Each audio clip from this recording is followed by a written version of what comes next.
Bugünkü derinlemesine incelememize hoş geldin. Bugün önümüzde oldukça sıra dışı bir kaynak var. Bir YouTube Teknomix'in sözlerinin dökümü. Evet, evet. Yanlış duymadım. Genellikle bu tür müziklerde hani sözlerin pek de ön planda olmadığını düşünürüz, değil mi? Kesinlikle öyle bir algı var. Daha çok ritme hizmet eden birer ses unsuru gibidirler. Hatta çoğu zaman o kadar tekrara dayalı ve basit olur ki üzerinde düşünmeye değmez gibi gelir. Ama işte bazen en basit yüzeylerin altında şaşırtıcı derinlikler yatabiliyor. İşte biz de tam olarak o derinlikleri arayacağız. Kaynağımız Özer Öner adlı bir kanaldan Hello Africa Dark Techno Afro Mix 2026 başlıklı bir videonun metni. Metin gerçekten çok kısa. Evet, Yani Hello Africa, Tribe is Moving, Fire Dancing gibi tekrar eden birkaç dizeden ibaret. Ama bizim görevimiz bu. Bu kelimelerin ardındaki sembolizmi, o enerjiyi, kültürel çağrışımları çözmek. Modern, karanlık bir tekno parçası bize ruh, ateş ve kabile hakkında ne anlatabilir? Bu basit görünen sözler aslında çok daha kadim bir hikayenin anahtarı olabilir mi? İşte bu sorunun kendisi bile çok heyecan verici. Bence burada asıl büyüleyici olan şey son derece modern yani sentetik, elektronik bir müzik türünün insanlık tarihinin en eski, en organik ve ruhani temalarını kucaklaması. Evet. Sanki bir bilim kurgu filminde yüksek teknolojili bir uzay gemisinin içinde yanan bir kamp ateşi görmek gibi. Bu tezatlık yani bu birleşim ne anlama geliyor ve dinleyicide nasıl bir his yaratmayı amaçlıyor? Hadi keşfedelim. Harika bir benzetme. O zaman en temelden, en çok tekrar eden ifadeden başlayalım. Hello Africa. Yani merhaba Afrika. Evet, İlk başta basit bir selamlama gibi duruyor ama parçanın o karanlık ve ritmik atmosferini düşününce bu basit bir nasılsın değil sanki. değil. Daha çok bir sesleniş, bir davet, hatta bir tür ayinin başlangıcı gibi tınlıyor. Evet, bu bir diyalog başlatma girişimi. Ama kiminle? Bir kıtayla. Bir coğrafi alana merhaba demek, onu pasif bir harita görüntüsünden çıkarıp yaşayan, nefes alan, bir ruha sahip aktif bir varlığa dönüştürür. Yani onu kişileştiriyor. Aynen öyle. Bu eylemin kendisi bile çok güçlü. Afrika'yı kişileştiriyor ve bu kişileştirmenin tarihsel bir ağırlığı da var. Yani yüzyıllarca nesneleştirilmiş, kaynakları sömürülmüş bir kıtaya seni bir özne olarak görüyorum, seninle konuşuyorum demenin modern bir yolu bu. Bir saygı duruşu adeta. Bu özneleştirme fikri çok ilginç. Ve bu diyalog hemen derinleşiyor, değil mi? Metnin devamında şöyle diyor. Ancient voices call my name. Yani kadim sesler adımı çağırıyor. Evet. İşte burada işin rengi tamamen değişiyor. O genel selamlama bir anda son derece kişisel ve mistik bir yolculuğa dönüşüyor. Kesinlikle. Düşünsene modern bir ritmin ortasında belki karanlık bir kulüpte ya da sadece kulaklıklarınla yalnızken kadim seslerin özellikle senin adını çağırdığını duyuyorsun. Bu beni çok etkiliyor. Kolektif tarihle bireysel deneyimin kesiştiği an gibi. tam olarak bu. Kadim sesler adımı çağırıyor dizesi, aidiyet arayışının evrensel bir ifadesi. Bu sesler kimin? Ataların mı? Toprağın ruhunun mu? Yoksa insanın kendi içindeki o en ilkel, en köklü benliğinin sesi mi? Metin bunu açık bırakıyor. Bilinçli olarak açık bırakıyor. Böylece dinleyici bu boşluğu kendi kökleriyle, kendi geçmişiyle doldurabiliyor. Yani Afrika burada sadece coğrafi bir yer değil, aynı zamanda insanlığın ortak kökenlerine, başlangıç noktasına dair bir metafor haline geliyor. Belki de parça "Merhaba Afrika" derken hepimizin içindeki o en eski parçaya merhaba diyordur. Ve bu çağrıya bir yanıt var. Spirit rising through the night, gecenin içinden yükselen ruh. Evet. Çağrı karşısız kalmıyor. İçeriden bir şey uyanıyor. Gece ve karanlık burada korkutucu değil. Aksine bu ruhani uyanışın gerçekleştiği verimli bir alan gibi. Aynen. Bu da tekno müziğin o geceyle ve karanlıkla olan ilişkisine farklı bir anlam katıyor. Sadece bir parti değil, bir tür dönüşüm alanı. Kesinlikle. Bu noktada müzik sadece bedensel bir deneyim olmaktan çıkıp bir trans hali tetikleyicisine dönüşüyor. Trans kelimesi burada anahtar. Evet. Birçok yerli kültürde, özellikle de Afrika'daki kabile ritüellerinde dans ve ritmik müzik tam olarak bu işlevi görür. Amaç, gündelik bilinci aşarak atalarla, ruhlar dünyasıyla veya tanrısallıkla bağlantı kurmaktır. Bu tekno parçası 21. yüzyılın dijital araçlarıyla binlerce yıllık bu ruhani arayışa modern bir kapı aralıyor gibi. Sentezleyiciler ve baslar, modern zamanların şaman davulları haline geliyor. Bu ruhani bağlantıdan sonra metin bizi çok daha fiziksel, çok daha bedensel bir deneyimin tam ortasına atıyor. Belki de en sevdiğim dize bu. Fire Dancing Through My Veins. Evet, Damarlarımda dans eden ateş. Bu o kadar canlı bir metafor ki, müziğin yarattığı enerjinin, o ritmin, o derin basın sadece kulaklarınla duyduğun bir şey olmadığını, adeta kanına karıştığını anlatıyor.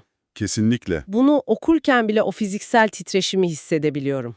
Ve kelime seçimi çok zekice. Damarlarımda yanan ateş demiyor, dans eden ateş diyor. Ateş normalde kontrolsüz, yıkıcı bir güç olabilir ama burada dans ediyor. Evet evet doğru.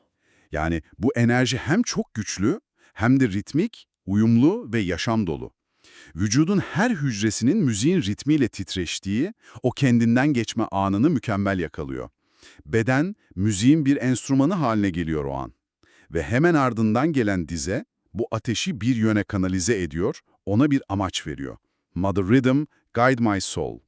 Ana ritim ruhuma rehberlik et. Yol gösteren, bilge, besleyici bir ana. Ritim burada sadece bir tempo değil, bir rehber. Beden ve ruh aynı anda, aynı ananın rehberliğinde dans ediyor. Ana ritim kavramı üzerinde biraz durmaya değer. Ritim, insanlığın en temel deneyimidir.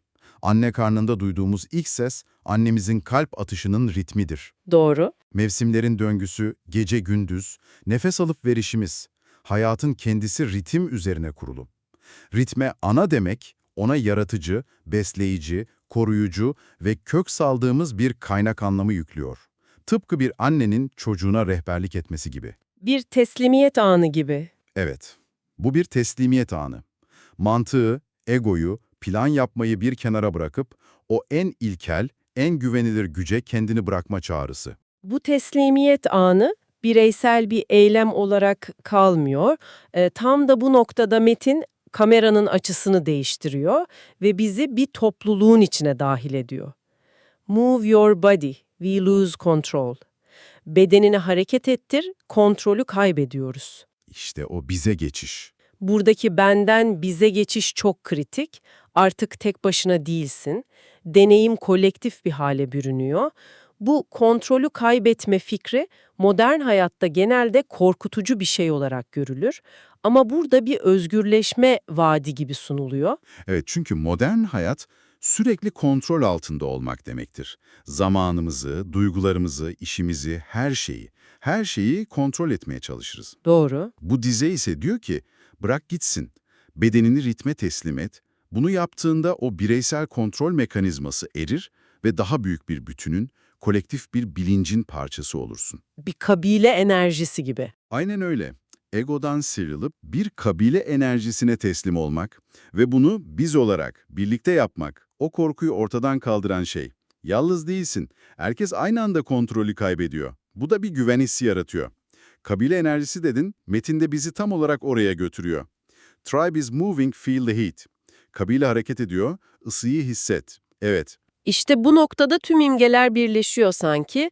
O damarlarda dans eden ateş artık sadece bireysel bir his değil, bütün bir kabilenin ortak hareketinden doğan kolektif bir ısıya dönüşüyor. O ısıyı hissedebiliyor musun? hem de nasıl? Kabile kelimesi burada artık tarihsel veya antropolojik bir anlam taşımıyor. Modern bir anlam kazanıyor. Kesinlikle. Aynı ritimle, aynı amaçla bir araya gelmiş herhangi bir topluluğu ifade ediyor.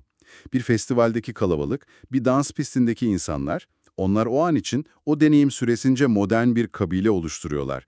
Ve ısısı da hem fiziksel hem manevi. Aynen çift anlamlı. Dansın yarattığı fiziksel sıcaklık, ter ama aynı zamanda o topluluğun yarattığı manevi duygusal yoğunluk. Birlikte bir enerji alanı yaratıyorlar. Bu kolektif enerji o kadar yükseliyor ki metnin sonlarına doğru neredeyse fizik kurallarını zorlayan bir boyuta ulaşıyor. Lift the ground with every, Evet, o yarım kalan dize. her adımda, her vuruşta gibi bir kelime eksik sanki. İlk okuduğumda bir hata olduğunu düşündüm ama sonra aklıma başka bir şey geldi. Belki de bu eksiklik kasıtlıdır. Bence de kasıtlı olabilir. Trans anında dilin ve kelimelerin sınırları zorlanır, hatta önemini yitirir. Yani dinleyici kendi doldursun diye mi? Aynen. O eksik kelime dinleyicinin kendi deneyimiyle doldurması için bırakılmış bilinçli bir boşluk olabilir. Her kalp atışıyla yeri kaldır, her nefesle yeri kaldır. Anlamı kişisel kılıyor. Ama ne olursa olsun yeri kaldırma imgesi kolektif enerjinin ne kadar güçlü olduğunu anlatan arketipik bir ifadedir. Doğaüstü bir güç yaratılıyor. Neredeyse evet. Topluluğun enerjisi o kadar yoğunlaşır ki yeri yerinden oynatır. Ve o yarım kalan ifadeden sonra metnin en garip, en muğlak kısmına geliyoruz.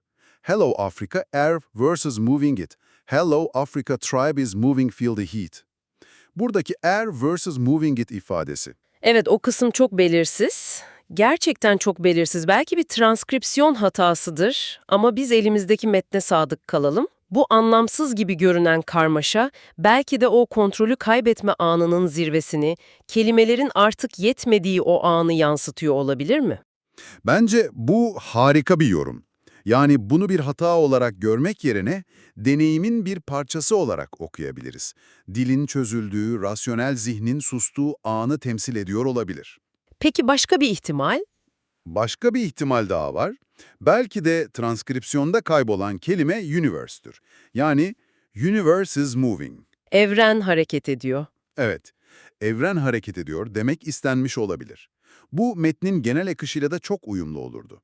Yani kabilenin hareketi sadece o mekanda gerçekleşen bir olay değil. Evrensel bir hareketi tetikliyor, kozmik bir enerjiyle rezonansa giriyor. Bu inanılmaz bir fikir. Yani kabilenin mikrokozmosu, evrenin makrokozmosuyla aynı ritimde titreşiyor. Bu aidiyet arayışını bambaşka bir seviyeye taşıyor. Sadece bir topluluğa değil, tüm evrene ait hissetmek. Aynen öyle. En nihayetinde bu birkaç satırlık söz, modern bireyin aidiyet ve kökleriyle bağ kurma özlemini katman katman işliyor. Başlangıçta Afrika'ya, yani kökenlere bir çağrı var, sonra bu çağrı bedende bir ateşe dönüşüyor. O ateşi bir ana ritim yönlendiriyor. Evet. Ve bireysel deneyim bir kabilenin kolektif enerjisine katılıyor ve bu enerji o kadar büyüyor ki sonunda evrenin kendisiyle bir oluyor. Modern dünyanın yalnız bireyini alıp onu hem bir topluluğa hem de tüm kozmoza bağlıyor. Vay canına. Gerçekten de birkaç tekrar eden dizeden yola çıkarak nerelere geldik? Basit bir "Merhaba Afrika" seslenişinden başladık Damarlarda dans eden ateşi hissettik. ve sonunda yeri sarsan, evrenle bir olan kolektif bir kabile enerjisine ulaştık. Ve tüm bunlar sadece birkaç kelime ve güçlü bir ritimle başarılıyor. Bu da bize doğru seçilmiş sembollerin gücünü gösteriyor. Ateş, ruh, ritim, kabile, bunlar binlerce yıldır insanlığın kolektif bilincinde yer etmiş, DNA'mıza işlemiş semboller. Bu yüzden bu kadar etkili oluyorlar. Kesinlikle. Bu inceleme bana şunu gösterdi, modern elektronik müzik sadece bir kaçış veya eğlence aracı olmak zorunda değil. Kimlik, aidiyet ve hatta maneviyat arayışı içinde çok güçlü bir platform olabilir.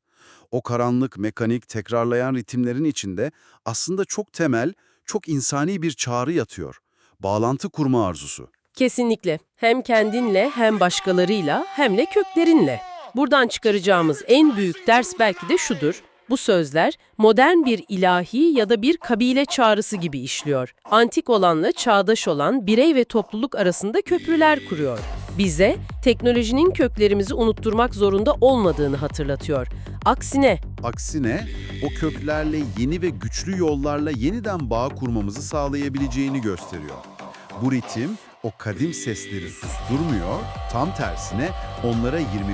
yüzyılda seslerini duyurabilecekleri yeni bir hoparlör, yeni bir frekans veriyor.